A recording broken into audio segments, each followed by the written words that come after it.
어제 다니엘이 본 첫 번째 환상으로 네 짐승을 말씀을 드렸습니다. 네 짐승은 바벨론 왕 느부갓네살이 본 금신상의 네 부분과 직결됩니다. 바벨론, 페르시아, 그리스, 로마 제국을 말합니다. 다니엘 8장을 보면 다니엘이 두 번째 환상을 봅니다. 거기서도 짐승을 봅니다. 숫 양과 숫 염소를 봅니다. 천사가 해석을 해줍니다. 숫 양은 페르시아, 숫 염소는 그리스 제국. 다니엘 9장을 보면 세 번째 환상으로 천사가 70일에 대한 설명을 해줍니다. 70일에 할 때 일에는 week, 주입니다. 그래서 가장 오래된 영어 성경인 킹 제임스 버전은 70 weeks, 70주로 번역을 합니다. 그리고 일에는 또 7을 뜻합니다. 한 주가 7일 이어서 그래요. 가장 많이 보는 NIV는 77s, 70이 7번 있다로 번역을 합니다. 문자적으로 해석하면 70주간, 70 weeks로 1년 4개월이 됩니다. 근데 그렇게는 잘 해석을 안 하고 77s, 77번 있다. 그럼 490이죠. 그럼 490월 달로 할 거냐? 그렇게도 또 잘 안 합니다. 연, 이어로 해서 490년으로 많이 해석을 합니다. 다니엘 때부터 490년이면 예수님 때입니다. 특별히 로마 제국에 의해 성전이 무너지는 국가 멸망 시기입니다. 강조점은 하나님이 정하신 기간이 있다 이에요. 그래서 영어 성경들은 period of 70 set of sevens로 70이 7번 있는 기간, period, 일정한 기간을 강조합니다. 77s, 77번 있다라는 표현은 다니엘서에 한 번 나오고 예수님이 한 번 하십니다. 베드로가 예수님에게 형제가 내게 잘못하면 7번 용서해주면 되냐 묻자 예수님이 70번씩 7번을 용서하라 말씀해 주십니다. 그 77s 용서해 주라는 것은 490번만 용서하고 491번째부터는 용서하지 말고 절교하라는 게 아니죠. 계속 용서해 주라를 말합니다. 바꿔 말하면 온전한 용서이에요. 성경에서 7은 온전수입니다. 70은 온전한 70이 10번 있는 거예요. 곧 온전한 용서, 제한 없는 용서를 해주라를 70번씩 7번으로 말씀을 하십니다. 그래서 70일에도 문자적으로 해석해서 70주, 1년 4개월 이렇게 하기보다는 하나님이 정하신 온전한 기간, 하나님의 뜻이 완성되고 실천되는 일정한 기간, period로 해석을 합니다. 특별히 70일의 중에 마지막 한 일에 대한 해석은 교회 역사, 교단, 신학별로 다 다릅니다. 정확히 몰라요.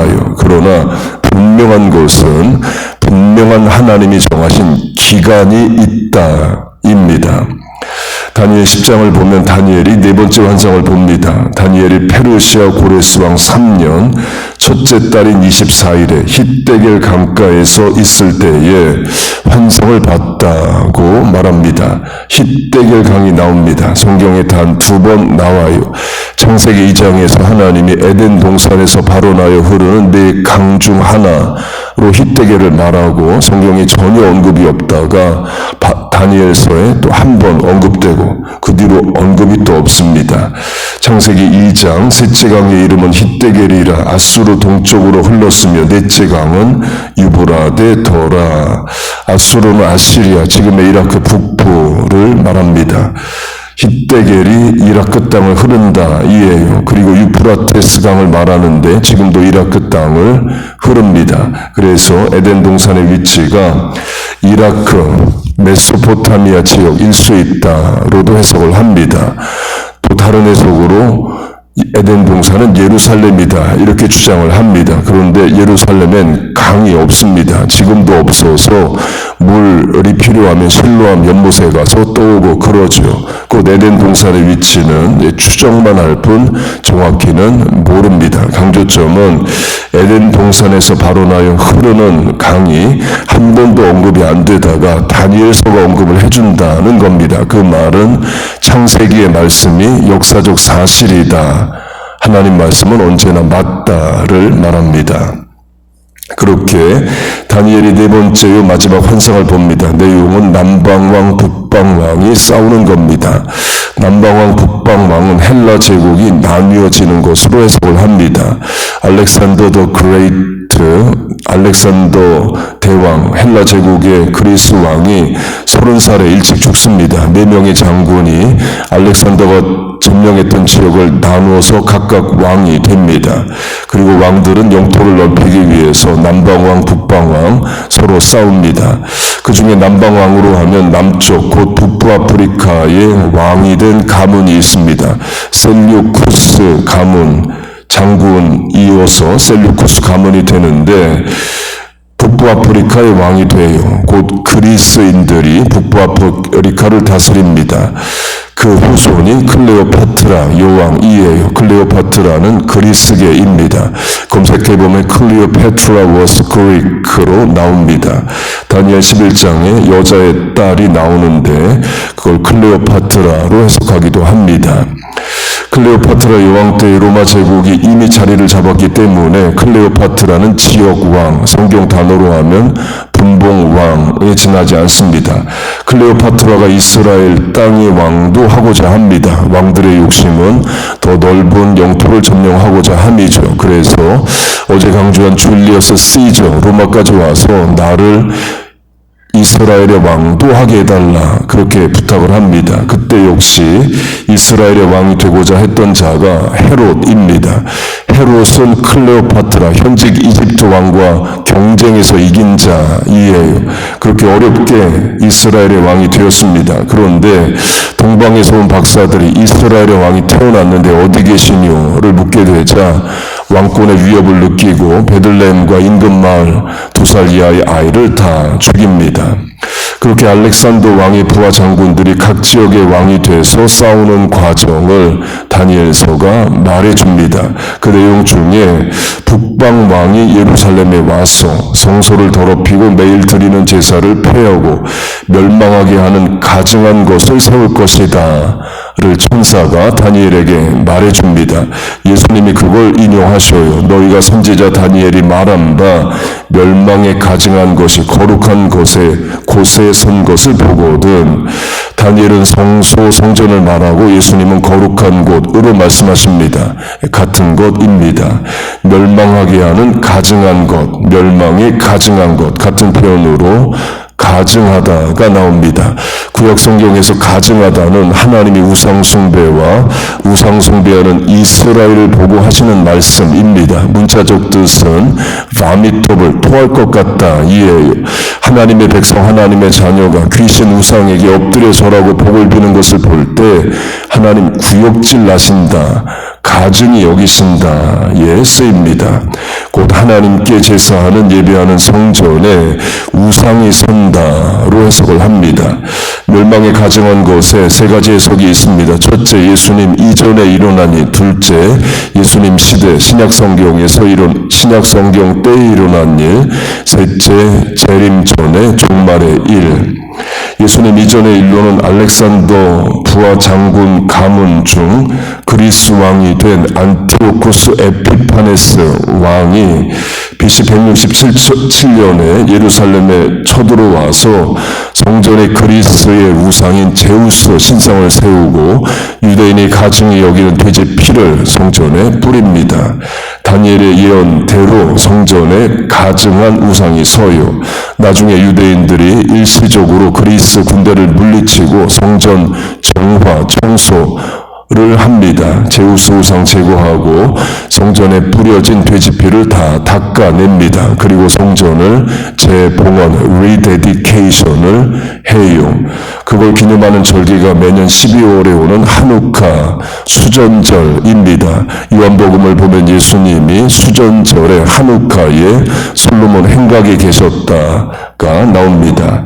그렇게 다니엘의 멸망에 가증한 것이 성소의 선다를 예수님 이전에 이루어진 일로도 해석을 합니다. 그런데 예수님이 그 말씀을 인용하시면서 그런 일이 다시 일어난다고 말씀을 하셔요. 그런 일이 일어나면 도망하라 말씀을 하시죠. 성경학자들은 AD 70년 로마 장군 디도 타이터스 나중에 황제가 되는 로마 장군이 성전을 무너뜨린 사건으로 해석합니다. 성전이 무너지면 매일 드리는 제사가 폐하기 때문에 그래요. 곧 그리스도인들은 성전을 무너뜨리지는 않았지만 성전에 우상을 세웠고 로마인들은 아예 성전을 무너뜨립니다. 그리고 승리의 신에게, 로마인들이 섬기는 전쟁의 신 승리의 신에게 제사를 예루살렘에서 드려서 그걸 멸망에 가증한 것으로 해석을 합니다. 여기까지는 교회 역사, 교단, 신학별로 다 동의를 하는 부분입니다. 그런데 세 번째 해석, 70일의 마지막 한일에 곧 예수님 재림 직전에 일어날 일로 멸망에 가증한 것이 거룩한 곳에 선다가 무슨 의미냐에 대해서는 교회 역사, 교단, 신학별로 다 다릅니다. 물론 다 설명할 수도 있지만 정확히 모르는 것이기 때문에 강조는 안 합니다. 그 대신에 멸망에 가증한 것이 거룩한 곳에 곧 성전에 선다를 말세지마를 사는 우리가 어떻게 해석 적용하느냐를 강조하겠습니다. 고린도전서 3장을 보면 너희가 성전이라로 성도의 몸이 우리가 성령이 내주하시는 성전이다 라고 말씀을 하셔요. 그러면 성도가 생각이든 가치관이든 삶의 방식이든 성전으로서의 삶을 살아야 되는데 우리의 삶의 실천이 가치관이 멸망에 가증한 것, 썩어질 세상 것, 주의 재림 앞에 거룩하지 못한 것, 구별되지 못하게 사는 오늘의 내 삶으로 적용할 수 있습니다. 그래서 예수님 성전, 예루살렘 성전, 제3성전 언제 지어지냐, 누가 짓냐, 적그리스도 언제 나타나느냐, 3년 반 1260일이 문자적 해석이냐, 상징이냐, 보다 중요한 것은 오늘 내가 성전다운 삶을 사느냐, 내 삶이 멸망에 가증한 것으로 대표되는 세상 권세 명예 자랑, 이 땅에 썩어질 것을 추구하고 살지 않느냐를 묻는 겁니다. 본문으로 하면 주의 법도를 따라 살겠다를 말합니다. 말세 성도가 주의 법도를 따라 살고 있느냐, 예수님 말씀으로 하면 주의 재림 앞에 늘 깨어있는 성도가 되어 있느냐를 묻는 게 더 중요합니다. 그게 맞는 것이 70일에 490년이 언제부터 언제까지냐, 기준을 어느 해로 잡을 거냐, 또는 마지막 한 일에 3년 반 1260일이 언제부터 시작되느냐, 보다 더 중요한 것은 내가 주의 재림 앞에 준비가 되어 있느냐 이에요. 그러면 언제 예수님 다시 오셔도 준비된 성도로 천국 가는 거죠. 세게 말하면 70일에 대한 해석 몰라도 남방왕 누구였고 북방왕 누구였고 셀루쿠스, 안티오쿠스, 에피파네스 왕 몰라도 멸망에 가증한 것에 대한 세 가지 해석 몰라도 하나님 말씀 붙잡고 순간순간 거룩하게 살아가는 성도의 삶이 더 중요합니다. 오히려 70일에와 한일에 멸망에 가증한 것에 지나치게 관심을 두고 한 해석에 매달리면서 신앙이 위험해질 수 있습니다.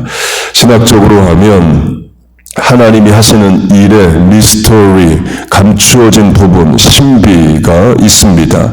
곧 하나님이 다 설명을 안 해주셔요. 그러면 그런 줄 아는 겁니다. 설명 정확히 안 해주신 것, 그게 뭔지 붙잡고 알려고 해도 알 수도 없고 잘못된 해석에 빠질 수 있습니다. 곧 알 수 없는 부분, 하나님이 감추어 두신 부분은 그렇게 받아들이는 겁니다.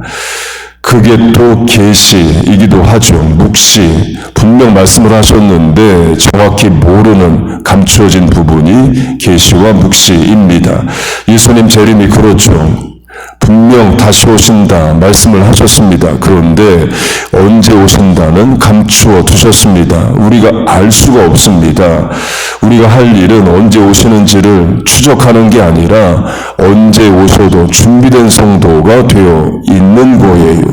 우리로 하면 우리와 자녀들이 70일의 해석 때문에 괴로워하고 어려워하는 게 아니죠. 직장에 두고 사업에 두고 자식 누구 때문에 괴로워하고 어려워합니다. 그런 어려움 속에서 본문의 저자처럼 주의 법을 붙잡고 오늘을 살아가는 게 더 중요하다는 거예요. 주의 법을 붙잡고 말세에 임할 성도가 살아가야 한다입니다. 그러면 언제 예수님 다시 오셔도 또 내 개인의 종말 죽음을 맞이해도 천국 가는 성도가 되는 겁니다. 내 몸이 성령의 내주하시는 거룩한 성전임을 깨닫고 사는 것이 말세 성도의 중요한 신앙의 덕목이에요.